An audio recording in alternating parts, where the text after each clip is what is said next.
உள்ளத்தின் நினைவுகள் உமக்கு உகந்தனவாக இருப்பதாக நாவின் சொற்கள் எல்லாம் ஏற்றனவாக இருப்பதாக நாவின் சொற்கள் எல்லாம் ஏற்றனவாக இருப்பதாக தகப்பனே தந்துவிட்டே தங்கிவிடும் நிரந்தரமாய் தகப்பனே தந்துவிட்டே தங்கிவிடும் நிரந்தரமாய் உயிருள்ள திருப்பலியா உணவை படைக்கின்றேன் உள்ளம் தந்துவிட்டே.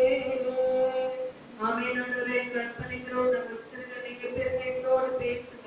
உடைய நாமத்தை பயன்படுத்த உதவி செய்ய கேட்க நன்மை செய்ய நாமத்திற்காகவே. இதனாலும் கூட நாம் தியானம் செய்யும்படியாக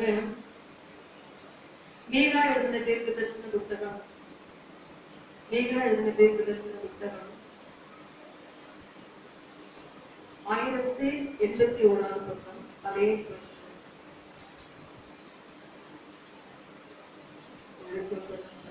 6வது அதிகாரம் மீகா தீர்க்க தரிசன புத்தகம் 6வது அதிகாரத்துல 8வது வசனத்தை வாசிக்கிறேன். மனுஷனே, நன்மை இன்னதென்று அவர் உனக்கு அறிவித்திருக்கிறார். நியாயம் செய்து இரக்கத்தை சிநேகித்து உன் தேவனுக்கு முன்பாக மனத்தாழ்மையாய் நடப்பதை அல்லாமல் வேறு எண்ணத்தை கர்த்தர் உன்னிடத்தில் கேட்கிறார். அல்லேலூயா. மீகா இந்த இஸ்ரவேல் ஜனங்களுக்கு ஒவ்வொரு ராஜாக்கள் ஆண்டுதான காலத்திலே ஒவ்வொரு தீர்க்க தரிசனம் சொல்றாங்க. அப்படி தீர்க்க தரிசனம் சொல்லும் போது இஸ்ரவேல் ஜனங்களை பார்த்து சொல்றாங்க, மனுஷனே நன்மை என்னதென்று அவர் உனக்கு அறிவித்திருக்கிறார். அப்ப நமக்கிட்ட என்ன இருக்குது? நன்மை இருக்குது, தீமை இருக்குது. இல்லையா? பவுல் சொல்றார் இல்லையா, நன்மை செய்ய வேண்டும் என்கிற விருப்பம் என்னிடத்தில் இருக்குது, ஆனா நன்மை செய்வதோ இல்லை. ஏன் அப்படின்னா எனக்குள்ள இருக்கிற அந்த பாவம். இல்லையா? அப்ப ஆண்டவர் இந்த பூமியை சிருஷ்டித்த போது இந்த பூமியில் உள்ள எல்லாவற்றையும் சிருஷ்டித்தார். சிருஷ்டிக்கும் போது ஜீவ விருட்சத்தின் கனியை என்ன செஞ்சாங்க? சிருஷ்டித்தாங்க. அதுல நன்மை தீமை என்னது? நன்மை தீமை. அப்ப ஒரு மனுஷனுக்குள்ள ஆண்டு 2 வகையான சுபாவம் உண்டு. 2 வகையான சுபாவம் உண்டு. நன்மை இருக்குது, தீமை இருக்குது. அப்ப அதிகமா நம்ம எதை செய்யறோம்? எதை செய்யறதுல தீமை தான் அதிகமா செய்யும். தீமையான காரியங்களை பேசுறது, தீமையான காரியங்களை யோசிக்கிறது, தீமையான காரியங்களை சிந்திக்கிறது. அப்ப ஆண்டவர் நம்மை பார்த்து, இஸ்ரவேல் ஜனங்களை பார்த்து, தேவன் நமக்காக தான் இதெல்லாம் எழுதி வைத்திருக்கிறாங்க. அப்ப மனுஷன் ஒரு மிருக ஜீவனை பார்த்து சொல்லுது, இல்ல ஒரு பறவைகளை பார்த்து சொல்லுது, உலகத்துல இருக்க எதையுமே பார்த்து சொல்லுது. விசேஷமா சிருஷ்டித்த மனுஷன் ஆண்டவர் விசேஷமாக சிருஷ்டித்தார். அந்த மனுஷனை பார்த்துதான் ஆண்டவர் சொல்றாங்க, மனுஷனே நன்மை என்னதென்று அவர் உனக்கு அறிவித்திருக்கிறார். அல்லேலூயா. ஆமா, ஆண்டவர் சொன்னாங்க, ஆதாம்கிட்ட சொன்னாங்க, தோட்டத்து நடுவில் இருக்கிற ஒரு விருட்சத்தின் கனி அதை நீங்க புசிக்க கூடாது. அதை புசிக்கும் போது நீங்க சாவீங்க, செத்து போயிருவீங்க. அப்படின்னு ஜீவன் போறதுல ஆத்மா செத்து போயிடும். என்ன செத்து போயிடும்? ஆத்மா. அதுவரை அவங்க மகிமையில இருந்தாங்க. உடைய கண்கள் எப்படி இருந்தது? மகிமையான தெய்வத்தை மட்டும் பார்க்குது. ஏன்னா தீமையை பார்க்க மாட்டாத சுத்த கண்ணன். தேவனுக்கு ஒரு பேர் உண்டு. என்ன பேரு?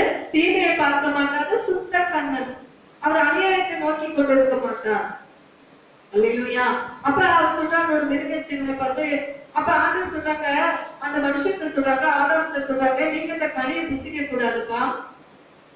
நீங்க புசிக்கும் போது என்ன செய்வீங்க? உங்க ஆத்மா செத்து போயிடும், அதனால இதை புசிக்க கூடாதுன்னு சொல்லிட்டாங்க. பிசாசு தந்திரமா என்ன செய்தான்? வஞ்சித்து வைக்கிறான். அல்லேலூயா. அல்லேலூயா. அப்ப இன்னைக்கு தேவனாகிய கர்த்தர் நம்மளையும் பயங்கரமான பிசாசு வஞ்சனையான காரியங்களை கொண்டு வந்து போடுவான். ஆனா ஆண்டவர் சொல்றாரு, நீ நன்மை செய்ய வேண்டும். ஆபேல் காயின் 2 பேரும் சகோதரமா. ஆனா ஒருத்தர் என்ன செஞ்சாரு? ஆபேல் நன்மை செய்தார். ஆனா இவர் என்ன செஞ்சாரு? காயின் தீமை செய்தார். யாருக்கு? தேவனுக்கு விரோதமா. நன்மையானதை செய்யல, ஏதோ அவரால என்ன செஞ்சது? முடிஞ்சது. அப்படி சொல்லிட்டு தீமையானதை செய்தார். அல்லேலூயா.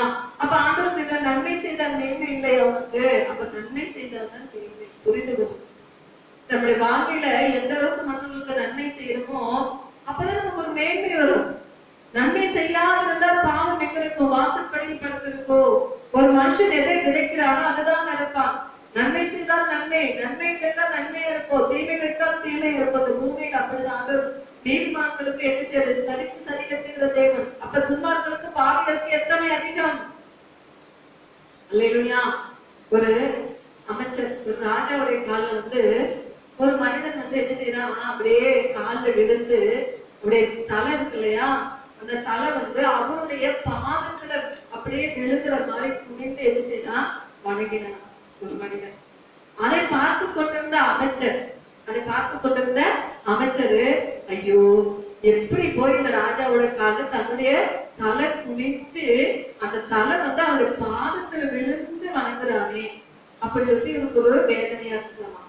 உடனே ராஜா போய் கேட்டார், ராஜா அந்த மனுஷன் பாருங்க எப்படி வந்து உங்களுடைய காலை தன்னுடைய தலை வந்து பட்டு உங்க காலை விழுந்து இப்படி வணங்குறானே, இதை பார்க்கும்போது எனக்கு ரொம்ப வேதனையா இருந்தது அப்படின்னு சொன்னாராமா. அப்ப இந்த ராஜா அதுக்கு அமைச்சருக்கு ஒரு பாடத்தை கற்றுக் கொடுக்கணும் அப்படின்னு சொல்லிட்டு ரொம்ப நாள யோசனை பண்ணிட்டு இருக்காரு ராஜா. அதற்கான ஒரு வேலை வந்ததாமா. உடனே இவர் அமைச்சரை கூப்பிட்டு இருக்கிறாரு. கூப்பிட்ட உடனே நீ போய் எனக்கு ஒரு ஆடு தலை, என்ன தலை? ஆடோட தலை, ஒரு புலியோட தலை, ஒரு மனுஷனுடைய தலை வேணும்னு சொல்லி இருக்கிறாரு. உடனே இவர் என்ன செஞ்சிருக்கிறாரு? போய் காட்டுல போய் ஒரு ஆடோட தலையை கொண்டு வந்தாரு, ஒரு புலியோட தலையை கொண்டு வந்தாரு. போய் அந்த சுடுகாட்டுக்கு இல்லையா, அதுல போய் ஒரு மனுஷனுடைய தலையும் கொண்டு வந்தாரு. உடனே ராஜா கிட்ட கொண்டு வந்து கொடுத்த உடனே ராஜா சொல்றாங்க, நீ இந்த மூணையும் கொண்டு போய் சந்தையில போய் என்ன செய்யணும்? வித்துட்டு வரணும் அப்படின்னு. உடனே இவங்க என்ன செஞ்சாங்களா? சந்தையில போய் வித்தாரா. ஆடு தலை என்ன செஞ்சாங்க? வாங்கிட்டாங்க. புலியோட தலையும் வாங்கிட்டாங்க. ஆனா இந்த மனுஷனுடைய தலை யாருமே வாங்கலையா. இந்த மனுஷனுடைய தலைய யாருமே வாங்கலையாம. இவர் ரொம்ப நேரம் இருந்தது, சாயங்காலத்துக்கு வந்துட்டு ராஜாக்கு சொன்னாங்க, ராஜா ஆடு தலையை வித்துட்டேன், அந்த புலியோட தலையை வித்துட்டேன், ஆனா மனுஷனுடைய தலை யாருமே வாங்கலையே அப்படின்னு சொன்னாரம்மா. உடனே இவர் என்ன செஞ்சிருக்காரு? நீ வந்து காசு விற்காத, இலவசமா தாரன்னு சொல்லிட்டு போய் நீ வித்துட்டு அப்படின்னா போயிருக்காரு. இந்த மனுஷனுடைய தலை உங்களுக்கு இலவசமா தார அப்படின்னு சொல்லிட்டு ஒருத்தருமே வாங்கலையாம். அப்பதான் வந்து சொன்னாரா ராஜாட்ட, ஒருத்தருமே இலவசமா தாரன்னு இந்த மனுஷனுடைய தலையை கொடுத்தாரு, ஒருத்தருமே வாங்க மாட்டாரு ராஜா அப்படின்னு. அதுக்குதான் சொன்னாரம்மா, இந்த மனுஷனுக்கு இந்த ஜீவன் சரீரத்தில் இருக்கிறவரை தான் இந்த தலைக்கு மதிப்பு. இந்த ஜீவன் இல்லாட்டி ஆடு தலையே சாப்பிடுவோம், புலி தலையை எல்லாரும் செய்வாங்க எல்லாம். ஆனா மனுஷனை யாராவது சாப்பிடுவாங்களா? மனுஷன் தலையே. அப்ப மனுஷனுக்கு இந்த ஜீவன் இருக்கிறவரை தான் மதிப்பு. அப்ப இருக்கிறவரை நீ என்ன செய்யணும்? நன்மை செய்ய வேண்டும். அல்லேலூயா. உண்மைதான். ஜீவன் போயிடுச்சுன்னா உடனே மாத்தா சொன்ன மாதிரி 4 நாள் ஆயிடுச்சு, 4 நாள் ஆனப்பவே என்ன செய்யும்? நாளை போகிற சரீரம் நம்முடைய சரீரம். அந்த மனுஷனை பார்த்துட்டு ஆண்டவர் சொல்றாங்க, மனுஷனே நன்மை என்னதுன்னு நான் உனக்கு அறிவித்திருக்கிறேன். உன் ஜீவன் உன் ஆயுசு காலம் இந்த பூமியில எவ்வளவு காலம் இருக்கிறதோ அவ்வளவுதான் நீ நன்மை செய். அதுதான் உனக்கு புகழ்ச்சி உண்டாகும். நன்மை செஞ்சா என்ன உண்டாகும்? புகழ்ச்சி உண்டாகும். இந்த லாக்டவுன் காலத்துல பாத்தீங்கன்னா நிறைய ஆக்டர்ல என்ன செஞ்சாங்க? எல்லாருக்கும் நன்மை செஞ்சாங்க. அதுல ஒருத்தர் செஞ்சாரு ஒரு காமெடி. அவர் தனக்குள்ள எல்லாவற்றையும் கொடுத்து அவருக்கு ஒவ்வொரு நாள் ஜனங்களுக்கு ஒவ்வொரு ஏரியால போல ஆகாரம் கொடுத்தார். அல்லேலூயா. அந்த நன்மையை செஞ்சவங்க என்ன செஞ்சாங்க? எல்லாரும் யூடியூப்ல போறாங்க அங்க இங்க. அப்போ ஒரு மனுஷனுக்கு நன்மை செய்யும் போது என்ன உண்டாகிறது? புகழ்ச்சி உண்டாகிறது. உலகத்தில் இருக்கிற மனிதர்கள், தேவனை அறியாத மனிதர்கள் அநேக நன்மைகளை செய்கிறார்கள். ஆனா தேவனை அறிந்து அநேக என்ன செய்யறாங்க? நன்மை செய்யறதுல கஞ்சி பேசினாரு. உண்மையாவே கிறிஸ்துவ பத்தி நல்லா தெரியும், வேதத்தை பத்தி நல்லா தெரியும், ஆண்டவர் நன்மை செய்ய சொல்றாங்க. ஆனா என்ன செய்ய மாட்டாங்க? செய்ய மாட்டாங்க. அல்லேலூயா. ஆனா உண்மையா தேவனை நேசிக்கிற பிள்ளைகள், இந்த வேத வசனத்தை அறிந்த பிள்ளைகள் நிச்சயமா என்ன செய்வாங்க? நன்மை செய்கிறவங்களா இருப்பாங்க. அல்லேலூயா. அப்ப ஆண்டவர் சொல்றாரு, இன்னைக்கு நம்ம இடத்துல ஆண்டவர் எதிர்பார்க்கிறது என்னன்னா, நம்மளை பார்த்து நீ நன்மை செய், உனக்கு புகழ்ச்சி உண்டாகும். இந்த மத்தேயு சுவிசேஷத்துல ஒரு மனுஷன் 2 பேர் பாத்தீங்கன்னா, 2 பேர், ஒரு மனுஷன் நன்மை செய்தான், ஒரு மனுஷன் என்ன செஞ்சான்? தீமை செய்தான்.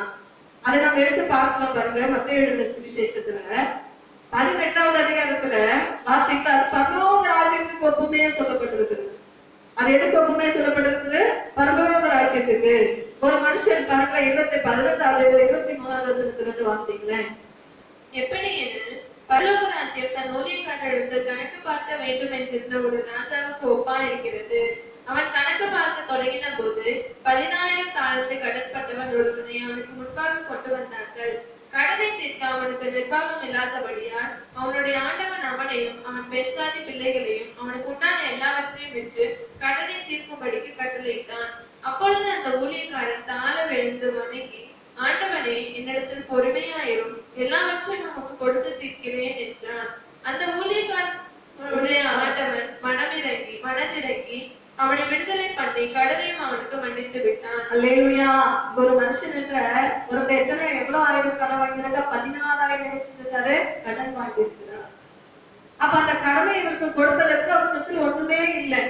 அப்ப அந்த கடன் வாங்கினவன் கடன் கட்டவனுக்கு என்னது? அடிமை. இப்ப நம்ம யார் இடத்துல கடன் வாங்கியிருக்கிறோமோ நாம அவங்களுக்கு அடிமை. எந்த ஒரு மனுஷன் எந்த ஒரு காரியத்துக்கு என்ன செய்ய அடிமை ஆகி விடுகிறார், அது போல கடன் வாங்கினவன் கடன் கொடுத்தவனுக்கு அடிமையாகிறான். அது போல இன்றைக்கு இந்த மனுஷன் என்ன செஞ்சாரு? இத்தனாயிரம் காசு என்ன செஞ்சிருக்காங்க? கடன் வாங்கி இருக்கிறாங்க. அப்ப அந்த கடன் வாங்கினதான அந்த கடனை என்ன செய்யறாரு? நீ பெஞ்சாதி பிள்ளைகள் எல்லாம் வித்து என்ன செய்ய? பெஞ்சாதி பிள்ளைகள் எல்லாம் வித்து நீ என்ன செய்யணும்? கடனை அடைக்கணும் அப்படின்னு சொல்லிட்டு அவரிடத்தில் சொல்லும் போது, அப்ப கடனை அடைப்பதற்கு அவரிடத்துல எந்த விதமான ஒரு நிர்வாகமும் இல்ல, ஒண்ணும் இல்ல. அப்ப நான் எப்படி இந்த கடனை அடைப்பேன்னு சொல்லிட்டு அவர்களால ஒண்ணுமே முடியல. உடனே அந்த மனுஷன் என்ன செய்யறான்? அந்த மனிதனுடைய காலில் விழுந்து என்ன செய்யறான்? ஐயா, நீங்க எனக்கு மன்னிக்கணும், நான் என்ன செய்யறேன், எனக்கு நிர்வாகம் ஒண்ணும் இல்ல, என்னால கடன் அடைக்க கொஞ்சம் கொஞ்சமா என்ன செய்ய அடைக்கிறேன் அப்படின்னு சொல்லிட்டு காலை விழுந்து கெஞ்சினான். அப்ப அதை கெஞ்சறதை பார்த்து அந்த கடன் கொடுத்த மனுஷன் மனதிறங்கி, அல்லேலூயா, யாராவது அப்படி செய்வாங்க? யாராவது அப்படி எப்படியாவது என்ன செய்யணும்? இந்த நாளுக்குள்ள கொடுத்தே ஆகணும், செஞ்சே ஆகணும் அப்படி சொல்லிட்டு ரொம்ப என்ன செய்வாங்க? அவங்க வேதனைப்படுத்துவாங்க. ஆனா இந்த மனிதன் பாருங்க, இன்னொரு மனிதன் மேல் இறக்கம் வைத்து அந்த மனிதன் மேல் இறக்கம் வைத்து மனதிற்கு அந்த கடனை என்ன செய்ய மன்னித்து விட்டான். அல்லேலூயா. நம்முடைய ஆண்டவர் அப்படிதான். நாம் செய்கிற ஒவ்வொரு காரியங்களையும் ஆண்டவர் பார்த்துக்கிட்டே இருப்பாங்க. அப்புறம் ரொம்ப ஆண்டவர்கிட்ட போய் நம்ம தாங்க முடியாத நம்முடைய வேதனைகளையும் கஷ்டங்களையும் பாடுகளையும் சொல்லும் போது ஆண்டவர் என்ன செய்வாரு? மனமிறங்கி நம்மளை மன்னித்து விடுவார். ஆனா மறுபடியும் என்ன செய்வோம்? நம்ம அதே காரியத்தை தான் செய்வோம். அல்லேலூயா. அப்ப இத பாருங்க, இந்த மனுஷன் என்ன செய்தாங்க? அந்த இன்னொரு மனிதன் மன்னித்து விட்டா, மன்னித்து இவர்கிட்ட கடன் வாங்கினவன் ஒருத்தரை பார்த்து அவன் என்ன செஞ்சா? 100 வெள்ளி பணம். அப்படி இருக்க அந்த ஊழியக்காரன் புறப்பட்டு போகையில் தன்னிடத்தில் 100 வெள்ளி பணம் கடன் பட்டிருந்தவனாகிய தன் உடன்வேலைக்காரன் ஒருவனை கண்டு அவனை பிடித்து தொண்டையில் எரித்து, அந்த கடற்காரைகள் தொண்டையில் எரிச்சுட்டா இவனுக்கு என்ன ஆயிருக்கும்? நான் பொஞ்சாதி பிள்ளைகளா இருந்து கடன் அடைன்னு சொன்னப்ப என்ன செய்யல? அவனுடைய பாதத்துல விழுந்து எனக்கு மன்னிக்கணும் அப்படின்னு மனம் இருக்கு. ஆனா இவருக்கு எவ்வளவு ஒரு கடின இருதயம் பாருங்க. இவங்கிட்ட ஒரு மனுஷன் அவன் ஒரு பாவம், அவன் ஒரு 100 பணம் வெள்ளி பணம் கடன் வாங்கியிருந்தான். அந்த கடனை தீர்க்கும்படிக்கு அவனை போய் தொண்டையை நெரிக்கிறான். என்ன செய்யறான்? தொண்டையை அவன் என்ன செய்யறான்? பிடித்து தொண்டையை நெரித்து, நீ பட்ட கடனை எனக்கு கொடுத்து தீர்க்க வேண்டும் என்றான். அப்பொழுது அவனுடைய உடன்வேலைக்காரன் அவன் காலில் விழுந்தான். இவன் போய் எப்படி அவன் காலில் விழுந்தானோ அதே போல இன்னொரு கடன்காரன் இவனுடைய காலில் விழுறான். இவன் காலில் விழுறான். ஆனா அந்த மனுஷன் மன்னித்தா, மனதிறங்கி மன்னித்தா. அவன் இந்த கடித இருந்தவங்கள மனுஷன் பாத்தீங்களா? அவன் காலில் விழுந்து என்னத்து பொறுமையாயிரோ, எல்லாத்தையும் வந்து கொடுத்து தீர்க்கிறேன் என்று அவனை வேண்டிக் கொண்டான். அவன் என்ன செய்தாங்க? வேண்டிக் கொண்டான்.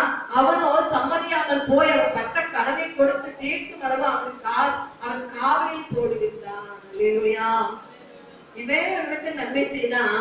ஆனா நன்மையை பெற்றுக்கொண்டு போன மனிதன் இன்னொன்று தீமை செய்தான். இப்படிதான் மனுஷங்க. நாம என்ன செய்ய மாட்டோம்? மற்றவங்களுக்கு மன்னிக்கவும் மாட்டோம். சில பேர் அவங்க மன்னிக்கவே மாட்டாங்க. ஆனா மன்னிக்கிறதுக்கு சில பேர் இருந்தாலும் நாம என்ன செய்ய மாட்டோம்? மற்றவங்களுக்கு மன்னிக்காம அவங்களுக்கு என்ன செய்ய? தீமை செய்வோம். அப்படிதான் அந்த மனுஷன் தீமை செய்தான். இது அந்த இன்னொரு கடன்பட்ட மனிதன் இவனுக்கு மன்னித்து விட்டாலே அந்த மனிதன் கேள்விப்பட்டு இவனை போய் என்ன செய்யறா? கொண்டு போய் கூட்டிடுவா. நான் அவனுக்கு இறங்கி அவனை 16,000 தாளந்து 16,000 ரூபாயை நான் மன்னிச்சேன். அவன் ஒரு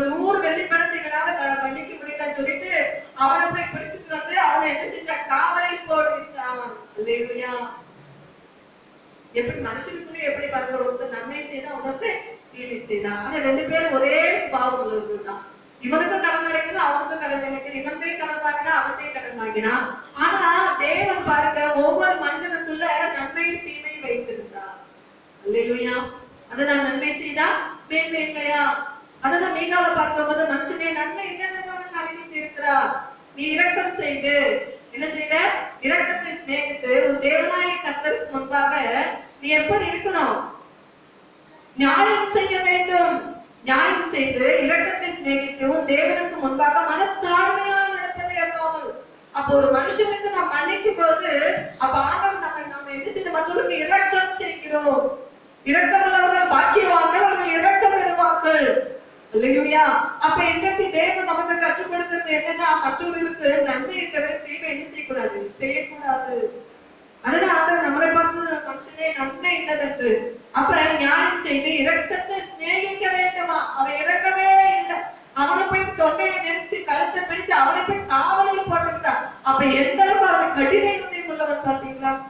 அப்ப 2 மனுஷனுக்கு சுபாவத்தை பாருங்க. இவனும் கால விழுகிறான், அவனும் கால விழுகிறான். ஆனா என்ன செய்யல? அந்த மனிதனை போல இவன் மன்னிக்கவில்லை. அப்படிப்பட்ட கொடூரமான மனிதர்களாய் நம்ம என்ன செய்யக்கூடாது, இருக்காதபடிக்கு சிநேகித்து உன் தேவனுக்கு முன்பாக மனத்தாழ்மை. ஒரு மேன்மை வந்துருச்சுனால, ஒரு ஆசீர்வாதம் வந்துருச்சுனால என்ன செய்ய மாட்டோம்? உண்மையில நானே நிறைய பேர் பார்த்திருக்கேன். இதுல பாத்தீங்கன்னா இந்த சிஎஸ்ஐ, அதாவது ஐயர்னா கடவுள் மாதிரி போறேன். அன்னைக்கு ஒரு விசேஷத்துக்கு போனப்ப அந்த பொண்ணோட ஆக்டிவ் அப்படி இருக்குது. ஆனா ஆண்டவரை யாரும் என்ன செய்யல, கனம் பண்றதுக்கு இல்ல. ஆனா ஒண்ணுமே அங்கிட்ட ஒரு வல்லமே இல்ல, ஒண்ணும் இல்ல. ஏதோ ஒரு அங்கியை போட்டுட்டு என்ன செய்யறாங்க, பொழைப்புக்காக பிழைப்பு நடத்துகிறார்கள். ஆனா அந்த மனிதனுக்கு என்ன இருக்குது? அந்த இடத்துல கனம். ஆனா ஜீவனுள்ள தேவனை பற்றி சொல்ற நமக்கு என்ன இல்ல. அப்ப அந்த கல்யாணம், அந்த என்னது மரணம், இதுக்கெல்லாம் யாருதான் பெருசா தெரியுறாங்க. ஆனா வியாதி வந்துருச்சுன்னா 12 மணி ஆனாலும் என்ன செய்வாங்க? இந்த மூலியக்காரர் தான் ஓடணும். எந்த மூலியக்கார? பெந்தகோஸ்து மூலியக்காரர் தான் ஓடணும்.